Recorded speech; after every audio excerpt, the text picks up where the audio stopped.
Chapter 14. The Winged Monkeys. You will remember there was no road, not even a pathway, between the castle of the Wicked Witch and the Emerald City. When the four travelers went in search of the witch, she had seen them coming, and so sent the winged monkeys to bring them to her. It was much harder to find their way back through the big fields of buttercups and yellow daisies than it was being carried. They knew, of course, they must go straight east, toward the rising sun, and they started off in the right way. But at noon, when the sun was over their heads, they did not know which was east and which was west, and that was the reason they were lost in the great fields. They kept on walking, however, and at night the moon came out and shone brightly. So they lay down among the sweet-smelling yellow flowers and slept soundly until morning, all but the Scarecrow and the Tin Woodman. The next morning the sun was behind a cloud, but they started on, as if they were quite sure which way they were going. "If we walk far enough," said Dorothy, "I am sure we shall sometime come to some place." But day by day passed away, and they still saw nothing before them but the scarlet fields. The Scarecrow began to grumble a bit. "We have surely lost our way," he said, "and unless we find it again in time to reach the Emerald City, I shall never get my brains." "Nor I my heart," declared the Tin Woodman. "It seems to me I can scarcely wait till I get to Oz, and you must admit this is a very long journey." "You see," said the Cowardly Lion, with a whimper, "I haven't the courage to keep tramping forever, without getting anywhere at all."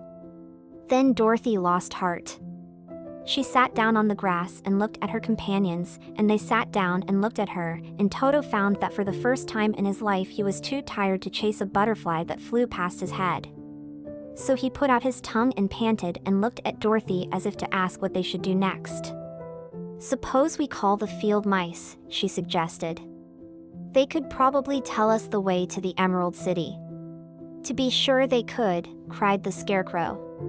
"Why didn't we think of that before?" Dorothy blew the little whistle she had always carried about her neck since the Queen of the Mice had given it to her. In a few minutes they heard the pattering of tiny feet, and many of the small gray mice came running up to her. Among them was the Queen herself, who asked, in her squeaky little voice, "What can I do for my friends?" "We have lost our way," said Dorothy. "Can you tell us where the Emerald City is?" "Certainly," answered the Queen, "but it is a great way off, for you have had it at your backs all this time." Then she noticed Dorothy's golden cap, and said, "Why don't you use the charm of the cap, and call the winged monkeys to you? They will carry you to the City of Oz in less than an hour." "I didn't know there was a charm," answered Dorothy, in surprise. "What is it?" "It is written inside the golden cap," replied the Queen of the Mice.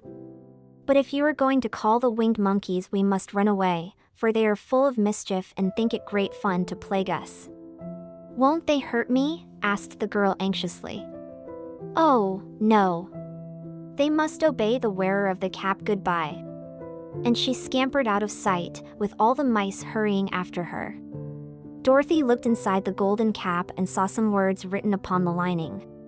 These, she thought, must be the charm, so she read the directions carefully and put the cap upon her head. "Epp, pep-pee, cack-coo," she said, standing on her left foot. "What did you say?" asked the Scarecrow, who did not know what she was doing. "Hello, holo, hello." Dorothy went on, standing this time on her right foot. "Hello," replied the Tin Woodman calmly. "Zizzy-why, zuzzy-why, zick," said Dorothy, who was now standing on both feet. This ended the saying of the charm, and they heard a great chattering and flapping of wings, as the band of winged monkeys flew up to them. The king bowed low before Dorothy, and asked, "What is your command?"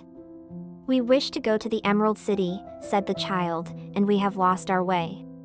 "We will carry you," replied the king, and no sooner had he spoken than two of the monkeys caught Dorothy in their arms and flew away with her. Others took the Scarecrow and the Woodman and the Lion, and one little monkey seized Toto and flew after them, although the dog tried hard to bite him. The Scarecrow and the Tin Woodman were rather frightened at first, for they remembered how badly the winged monkeys had treated them before, but they saw that no harm was intended, so they rode through the air quite cheerfully, and had a fine time looking at the pretty gardens and woods far below them. Dorothy found herself riding easily between two of the biggest monkeys, one of them the king himself. They had made a chair of their hands and were careful not to hurt her. "Why do you have to obey the charm of the golden cap?" she asked. "That is a long story," answered the king with a winged laugh, "but as we have a long journey before us, I will pass the time by telling you about it, if you wish." "I shall be glad to hear it," she replied. "Once," began the leader, "we were a free people, living happily in the great forest, flying from tree to tree, eating nuts and fruit, and doing just as we pleased without calling anybody master. Perhaps some of us were rather too full of mischief at times, flying down to pull the tails of the animals that had no wings, chasing birds, and throwing nuts at the people who walked in the forest. But we were careless and happy and full of fun, and enjoyed every minute of the day. This was many years ago, long before Oz came out of the clouds to rule over this land. There lived here then, away at the north, a beautiful princess, who was also a powerful sorceress. All her magic was used to help the people, and she was never known to hurt anyone who was good. Her name was Gayolette, and she lived in a handsome palace built from great blocks of ruby. Everyone loved her, but her greatest sorrow was that she could find no one to love in return, since all the men were much too stupid and ugly to mate with one so beautiful and wise.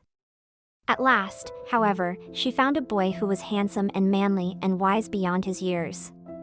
Gayolette made up her mind that when he grew to be a man she would make him her husband, so she took him to her ruby palace and used all her magic powers to make him as strong and good and lovely as any woman could wish. When he grew to manhood, Quilala, as he was called, was said to be the best and wisest man in all the land, while his manly beauty was so great that Gayolette loved him dearly and hastened to make everything ready for the wedding. My grandfather was at that time the king of the winged monkeys which lived in the forest near Gayolette's palace, and the old fellow loved a joke better than a good dinner. One day, just before the wedding, my grandfather was flying out with his band when he saw Quilala walking beside the river. He was dressed in a rich costume of pink silk and purple velvet, and my grandfather thought he would see what he could do. At his word the band flew down and seized Quilala, carried him in their arms until they were over the middle of the river, and then dropped him into the water. "Swim out, my fine fellow," cried my grandfather, "and see if the water has spotted your clothes."